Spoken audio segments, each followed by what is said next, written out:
Gaddafi spent 42 years telling the world he was a feminist, and the world believed him.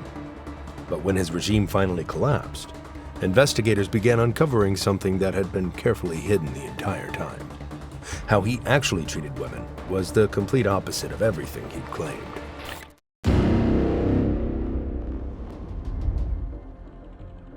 Muammar Gaddafi was born in 1942 in a Bedouin tent near Sirte, a small town on Libya's Mediterranean coast. At the time, Libya was still a poor country, and much of the population lived in traditional tribal communities. Gaddafi's family were Bedouin nomads.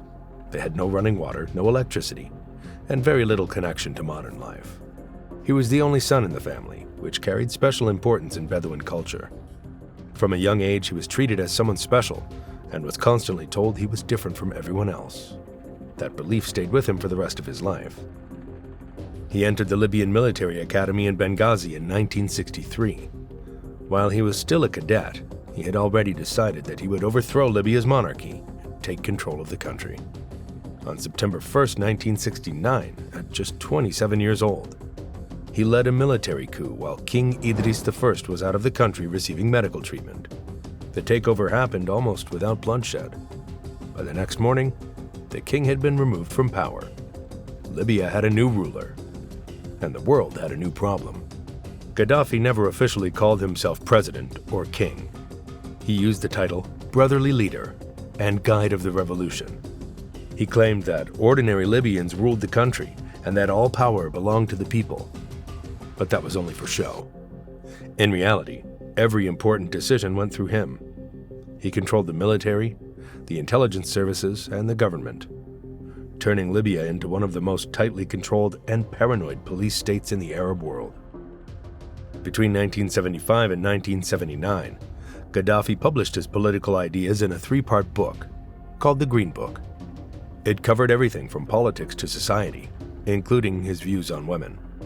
He argued that women were naturally different from men, claiming that menstruation made them physically weaker and that their true role was to stay at home as mothers. He presented these ideas as if they were scientific facts, making them sound reasonable instead of openly discriminatory. But then, in the early 1970s, Gaddafi did something that surprised both Libyans and people overseas. He began publicly promoting women's rights. Just 1 year after taking power, in 1970, his government raised the minimum legal marriage age for girls to 16. Then in 1972, Libya introduced a law requiring equal pay for equal work, something that was unusual in much of the Arab world at the time. Women were encouraged to attend university, take government jobs, and work in hospitals, schools, or other state institutions. The changes seemed impressive. Female university enrollment rose from about 8% in 1969 to more than 40% by the late 1980s. Women became a much more common sight in workplaces across the country. To many outsiders, it looked like Gaddafi was transforming Libya into a more modern society, where women had greater opportunities than ever before. One of the biggest symbols of this image was the Amazonian Guard, created in the mid-1970s. This all-female military unit, also known as the Revolutionary Nuns, served as Gaddafi's personal bodyguards whenever he appeared in public. The women received military training, wore uniforms, and traveled with him everywhere. They were required to be virgins when they joined, swear an oath of celibacy, and promise complete personal loyalty to Gaddafi. The unusual unit attracted enormous international attention. Newspapers and magazines around the world published photographs of these women, presenting them as proof that Libya was becoming more progressive. It became one of Gaddafi's most successful propaganda campaigns. But behind the publicity, the reality was very different. Libya's family laws still allowed polygamy.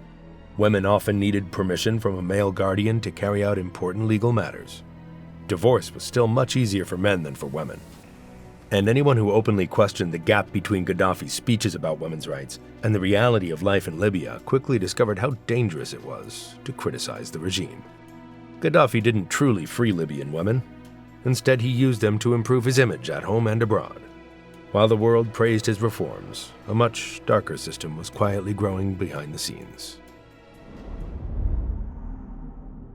According to survivor testimony collected from 2011, Gaddafi's regime had created a network to find young women and girls, some as young as 14 years old. Scouts reportedly operated in schools, universities, and public checkpoints, looking for girls they considered attractive.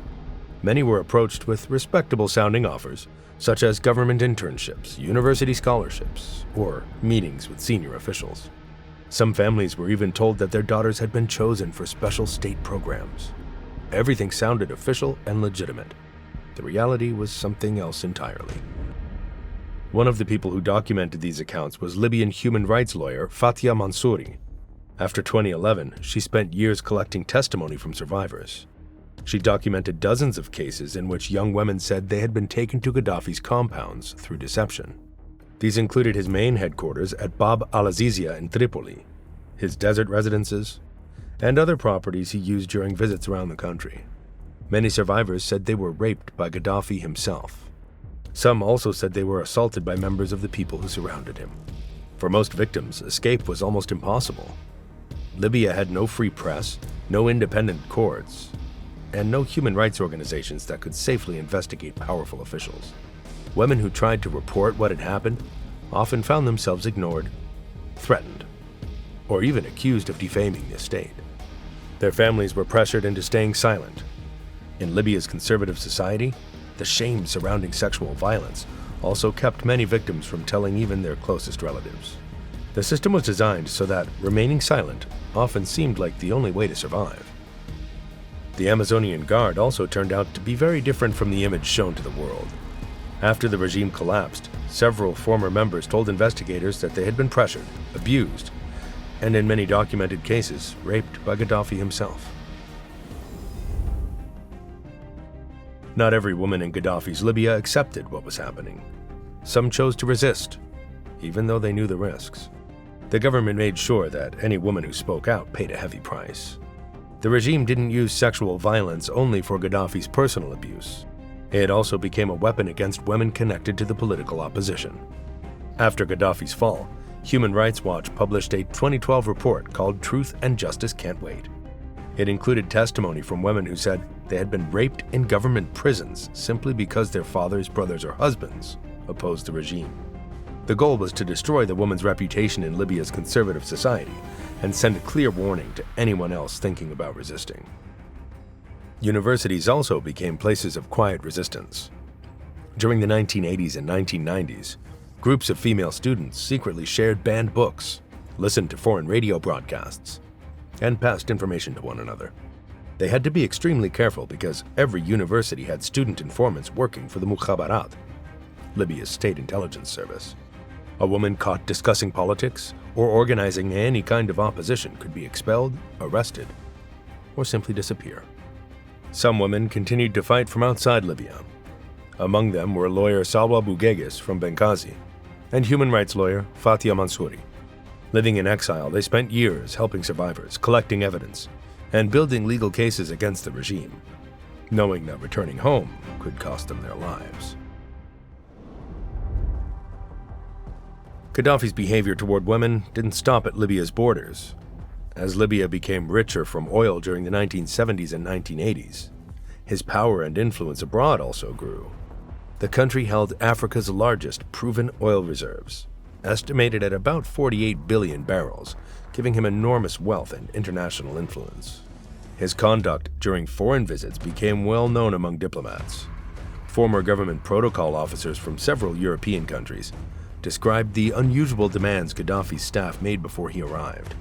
Among those requests was arranging access to local women. In Italy, where Gaddafi developed a close friendship with Prime Minister Silvio Berlusconi during the 2000s, young women were invited to private events under the excuse of social gatherings. Investigations by Italian newspaper La Repubblica between 2009 and 2011 found that modeling agencies and entertainment recruiters in Rome had been used to bring women to these private meetings. One of the strangest examples of Gaddafi's attitude toward women involved Condoleezza Rice, who served as the U.S. Secretary of State from 2005 to 2009. He openly spoke about his admiration for her in ways that made many diplomats uncomfortable. After rebels captured his Bab al-Aziza compound in August 2011, they reportedly found a photo album filled entirely with pictures of Rice. It showed how Gaddafi often blurred the line between admiration, obsession, and control. In sub-Saharan Africa, where Gaddafi spent billions of dollars during the 1990s and 2000s trying to present himself as a leader of Africa, similar accusations also appeared. Journalists and investigators in countries such as Chad, Niger, and Mali reported that women were brought to him through middlemen. Gifts and money were often used to persuade them, while force was repeatedly used when persuasion failed. Some of the darkest crimes linked to Gaddafi happened during times of war. For decades, he funded armed groups not only inside Libya, but across Africa and the Middle East. And women often became victims of those conflicts. Beginning in the late 1970s, Libya trained and financed many different militant groups, including rebel forces in Chad, armed movements across sub-Saharan Africa, and even the Irish Republican Army in Northern Ireland. In 1980, Libyan troops invaded northern Chad and occupied the Aouzou Strip during a border dispute that lasted until 1994. During those 14 years, humanitarian organizations received reports of sexual violence committed by Libyan-backed forces. However, because the area was so remote and international monitoring was limited, very little evidence could be properly documented at the time. Inside Libya, evidence that rape was being used as a political weapon became much clearer after Gaddafi's fall. Testimony collected by Physicians for Human Rights and later reviewed by investigators from the International Criminal Court suggested that women connected to opposition figures were deliberately targeted during major government crackdowns. One of the most notorious examples came around the time of the Abu Salim prison massacre in June 1996, when an estimated 1,200 prisoners were killed over 2 days. When the Libyan uprising began in Benghazi in February 2011, reports of mass rape by government forces appeared within weeks. Gaddafi's son, Saif al-Islam, denied the accusations on state television. Then on March 26, 2011, a 29-year-old law student named Iman al-Obeidi walked into the Rixos Hotel in Tripoli, where foreign journalists were staying under government supervision. In front of cameras from around the world, she said Gaddafi's soldiers had gang-raped her after stopping her at a checkpoint. As she spoke, government officials physically tried to drag her away while the cameras continued recording. The footage quickly spread across the world. In June 2011, International Criminal Court Chief Prosecutor Luis Moreno Ocampo announced that investigators had gathered evidence suggesting Gaddafi's forces were using rape as a deliberate weapon of war. He also said investigators were examining claims that Viagra and other sexual stimulants had been given to soldiers to encourage mass rape. That specific allegation is still debated by researchers today, but the fact that the ICC announced it publicly during an active investigation showed how seriously investigators viewed the evidence they were collecting. Gaddafi carefully controlled every part of his personal life because it helped maintain his image. He was married twice. His first marriage was in 1969 to a schoolteacher named Fatia al-Nouri, but they divorced just 1 year later in 1970. No official explanation was ever given. Later that same year, he married Safia Farkash, a nurse. They remained married until his death and had 7 children together. Safia was rarely seen in public because Gaddafi wanted all attention focused on himself. She helped present the image of a stable family while staying almost completely out of sight. When rebel forces captured Tripoli in August 2011, Safia fled to Algeria on August 29th with their daughter Aisha and sons Hannibal and Mohammed. In 2010, leaked American diplomatic cables published by WikiLeaks mentioned a Ukrainian nurse named Halina Kolotnitska. The cables described her as Gaddafi's personal nurse and said he refused to travel without her. There were rumors that their relationship was more than professional, but Halina has never confirmed those claims. After Gaddafi's death, she returned to Ukraine and has spoken very little to the media. Then there was the strange story of Hana. For years, Gaddafi claimed she was his adopted baby daughter who'd been killed during the American airstrike on Tripoli in April 1986, ordered by President Ronald Reagan. He used her supposed death for the next 25 years to gain sympathy around the world and present himself as a victim of Western attacks. But after rebels entered the Bab al-Aziza compound in August 2011, a woman appeared claiming she was Hana, alive and working as a doctor in Tripoli. If her story is true, then Gaddafi had lied about her death for a quarter of a century. On October 20th, 2011, Gaddafi's rule finally came to an end. He was captured near his hometown of Sirte after hiding inside a drainage pipe while rebel forces closed in. Earlier that morning, the convoy he was traveling with had been struck by a U.S. Predator drone and later attacked by French warplanes. Gaddafi was beaten, shot, and killed before 1 p.m. His body was taken to the city of Misrata, where it was kept in a refrigerated meat locker for 3 days as hundreds of people lined up to see it. His death exposed secrets that had been hidden for decades. Survivors, investigators, journalists, and human rights lawyers began coming forward in large numbers.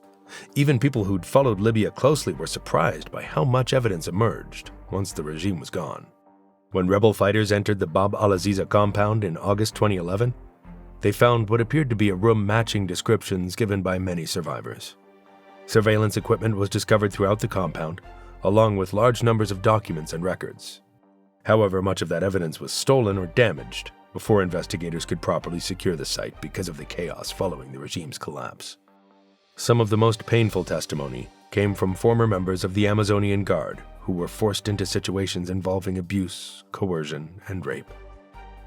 Amnesty International's 2011 report, Detained and Dehumanized, was based on interviews with more than 80 survivors of the regime's prisons and detention system. The report concluded that the abuse was not the result of a few individuals acting alone. It described an organized system in which the state used women's bodies as tools of control, punishment, and reward throughout Gaddafi's 42 years in power. The International Criminal Court later pursued cases against Gaddafi's son, Saif al-Islam, and Libya's former intelligence chief, Abdullah al-Sanusi, over crimes linked to the 2011 crackdown, including sexual violence. In 2015, a Libyan court sentenced al-Sanusi to death, but many international organizations criticized the trial for failing to meet basic standards of fairness. Because of the political chaos that followed Gaddafi's fall, the full truth about the regime's crimes was never presented in a proper court. In many ways, justice never truly arrived. After Gaddafi's death, Libya did not become peaceful. Instead, the country broke apart. Rival governments fought for power, armed militias took control of different areas, and years of conflict followed. Women continued to suffer, not only because of what Gaddafi had done during his rule, but because he had destroyed nearly every independent institution during his 42 years in power, leaving little behind to protect them. In 2011, activists including Widad Bisreki founded the Libyan Women's Platform for Peace to make sure women had a voice in rebuilding the country. During the General National Congress elections in July 2012, women won 33 seats, about 17% of the assembly, which was a significant achievement by regional standards. But those gains didn't last. As Libya slipped back into conflict in 2014, armed groups increasingly targeted female activists. On June 25, 2014, Salwa Bugegis was murdered in her home in Benghazi, only hours after casting her vote in an election she had spent years fighting to make possible. Around the same time, another activist, Faria Burkawi, was also killed. The women who had served in the Amazonian Guard received almost no help from Libya's new authorities. Most quietly returned to their hometowns and tried to rebuild their lives without any public recognition of what they'd endured. A small number shared their stories with international human rights organizations, but no one was ever prosecuted for the crimes committed against them. Internationally, Gaddafi's case helped strengthen one important legal principle. The International Criminal Court's investigation in 2011 added to earlier cases from the wars in the former Yugoslavia and Rwanda during the 1990s. Together, these cases reinforced the idea that rape can be used as a weapon of war, ordered by senior leaders, and prosecuted as a crime against humanity under international law. But changes in international law brought little comfort to the survivors. As of now, Libya still does not have a fully unified government, a trusted national court system, or a complete program to investigate crimes from the Gaddafi era. Many of the women who suffered inside his compounds, in detention centers, or during the Civil War have spent years living with the trauma, without ever receiving justice or even official recognition of what happened to them.